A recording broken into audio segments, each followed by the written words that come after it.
ಅತಿಥಿಗಳೇ ಹಾಗೂ ನನ್ನ ಗುರುಗಳೇ ಗುರುಮಾತೆಯರೇ, ಎಲ್ಲರಿಗೂ 79ನೇ ಸ್ವಾತಂತ್ರ್ಯೋತ್ಸವದ ಹಾರ್ದಿಕ ಶುಭಾಶಯಗಳು. ಇಂದು ಇಡೀ ದೇಶದಾದ್ಯಂತ ಸಂಭ್ರಮ ಸಡಗರ ಪಡುವ ದಿನ. ಆಗಸ್ಟ್ 14, 1947ರ ಮಧ್ಯರಾತ್ರಿ ಆಂಗ್ಲರ ದಾಸತ್ವದಿಂದ ಬಂಧ ಮುಕ್ತವನ್ನಾಗಿ ಮಾಡಿದ ಸುದಿನವಿದು. ಸ್ವಾತಂತ್ರ್ಯವೆಂದರೆ ಕೇವಲ ಬ್ರಿಟಿಷರ ವಿರುದ್ಧದ ಹೋರಾಟವಲ್ಲ, ಈ ದೇಶದ ವೀರರ ತ್ಯಾಗ ಮತ್ತು ಬಲಿದಾನದ ಸಂಕೇತವಾಗಿದೆ. ಭಗತ್ ಸಿಂಗ್, ವೀರ ಸಾವರ್ಕರ್, ಲಾಲ್ ಬಾಲ್ ಪಾಲ್, ಮಹಾತ್ಮ ಗಾಂಧೀಜಿ, ಕಿತ್ತೂರು ರಾಣಿ ಚೆನ್ನಮ್ಮ ಇಂತಹ ಹಲವಾರು ಮಹಾನ್ ನಾಯಕರು ಹೋರಾಡಿದ ಫಲವಾಗಿ ನಮಗೆ ಸ್ವಾತಂತ್ರ್ಯ ದೊರೆತಿತ್ತು. ಇಲ್ಲ ಅಪ್ಪ ಅಂದ್ರೆ ನಮ್ ಬ್ರಿಟಿಷರ ಗುಲಾಮರಾಗಿ ಇರ್ತಿದ್ವಿ ಇನ್ನುವರೆಗೂ. ನಾವೆಲ್ಲರೂ ಇವ್ರನ್ನೆಲ್ಲರೂ ಸ್ಮರಿಸೋನು ಮತ್ತು ಅವರ ಆದರ್ಶಗಳನ್ನ ಪಾಲಿಸಲು ಶ್ರದ್ಧಾಪೂರ್ವಕವಾಗಿ ಪ್ರಯತ್ನಿಸೋನು.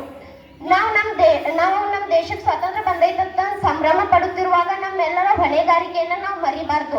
ಸ್ವಾತಂತ್ರ್ಯ ಎಂದರೆ ಹೊಣೆಗಾರಿಕೆ. ನಮ್ಮ ದೇಶವನ್ನ ಅಭಿವೃದ್ಧಿ ಪಥವತ್ತ ಕೊಂಡೊಯ್ಯುವ ಜವಾಬ್ದಾರಿ ನಮ್ಮ ಮೇಲೈತಿ ಮತ್ತು ನಮ್ಮ ಬಾವುಟವು ಸ್ವಾತಂತ್ರ್ಯದ ಸಂಕೇತವಾಗೈತಿ. ಅದರ ಕೇಸರಿ, ಬಿಳಿ, ಹಸಿರು ಬಣ್ಣಗಳು ಇರುವುದಷ್ಟೇ ಅಲ್ಲದೆ ಅದು ನಮ್ಮ ದೇಶದ ಪ್ರತೀಕವೂ ಸಹ ಆಗಿದೆ. ಸಾವಿರಾರು ತ್ಯಾಗಿಗಳ ನೆನಪಿನ ತೋರಣವೂ ಸಹ ಆಗಿದೆ. ಉತ್ತಮ ಶಿಕ್ಷಣವು ನಮ್ಮ ಜೀವನವನ್ನ ರೂಪಿಸುತ್ತದೆ. ವಿದ್ಯಾರ್ಥಿಗಳ ಭವಿಷ್ಯವನ್ನು ನಿರ್ಮಿಸಿ ನಮ್ಮನ್ನ ಉತ್ತಮ ನಾಗರಿಕರನ್ನಾಗಿ ಮಾಡುತ್ತದೆ.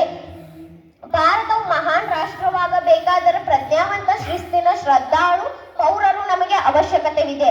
ಜೊತೆಗೆ ಮಾನವೀಯ ಮೌಲ್ಯಗಳು ಮತ್ತು ಮಾನವೀಯ ಸಹಬಾಳ್ವೆ ಹಾಗೆ ನಿಸ್ವಾರ್ಥ ಸೇವಾ ಮನೋಭಾವನೆ ಇವೆಲ್ಲವೂ ಸಹ ನಮ್ಮ ಜೀವನದಾಗ ಅಳವಡಿಸಿಕೊಂಡಿರ್ಬೇಕು. ನಮ್ಮ ದೇಶ ಈಗಾಗಲೇ ಮುಂದುವರಿದ ರಾಷ್ಟ್ರವಾಗೈತಿ. ಇಂದು ನಾವು ಕಲೆ, ತಂತ್ರಜ್ಞಾನ, ವಿಜ್ಞಾನ, ಸಾಹಿತ್ಯ, ಕ್ರೀಡೆ ಇಂತಹ ಹಲವಾರು ಕ್ಷೇತ್ರಗಳಲ್ಲಿಯೂ ನಮ್ಮದೇ ಆಗಿರ್ತಕ್ಕಂಥ ಒಂದು ಛಾಪನ್ನ ಮೂಡಿಸಿದ್ದೀವಿ. ಮತ್ತು ಚಂದ್ರಯಾನ, ಮಂಗಳಯಾನಗಳಂತಹ ಅನೇಕ ಸಾಧನೆಗಳಲ್ಲಿಯೂ ಸಹ ಯಶಸ್ವಿಗೊಂಡಿವಿ. ಅಂತಹ ಬಲಿಷ್ಠ ರಾಷ್ಟ್ರಗಳಲ್ಲಿ ಸಹ ನಮ್ಮ ದೇಶವು ಒಂದು ಬಲಿಷ್ಠ ರಾಷ್ಟ್ರವಾಗೈತಿ. ಭಾರತ ಇಂದ ವಿಶ್ವ ಗುರುವಾಗೈತಿ. ಗುರುವಿನ ಸ್ಥಾನದಾಗ ಭಾರತೀಯರ ಅದಾರ ಮತ್ತು ಭಾರತೀಯರ ಅದಾರ. ಭಾರತವು ಲಿಂಗ ತಾರತಮ್ಯವಿಲ್ಲದೆ ಎಲ್ಲ ಕ್ಷೇತ್ರಗಳಲ್ಲಿಯೂ ಮಹಿಳೆಯರ ಅದಾರ. ಹಾಗೆ ಭಾರತದ ಪ್ರಸ್ತುತ ರಾಷ್ಟ್ರಪತಿ ಕೂಡ ಮಹಿಳೆಯನದಾರ. ಅವ್ರು ಯಾರಪ್ಪ ಅಂದ್ರೆ ದ್ರೌಪದಿ ಮುರ್ಮು.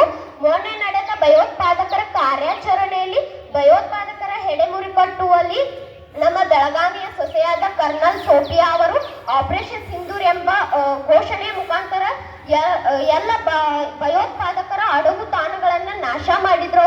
ಹಿಂಗ ನಮ್ಮ ದೇಶದ ವೀರರು ನಮಗೆ ಸ್ವಾತಂತ್ರ್ಯವನ್ನ ತಂದು ಕೊಟ್ಟಾರ. ಅವ್ರು ತಂದು ಕೊಟ್ಟಾರಂದ್ರೆ ಅದನ್ನ ನಾವು ಬೆಳೆಸ್ಕೊಂಡು ಹೋಗ್ಬೇಕು. ಇಲ್ಲಿವರೆಗೆ ಅದನ್ನ ಉಳಿಸ್ಕೊಂಡು ಬಂದಿವಿ, ಇನ್ ಮುಂದೆ ಬೆಳೆಸ್ಕೊಂಡು ಹೋಗ್ಬೇಕು.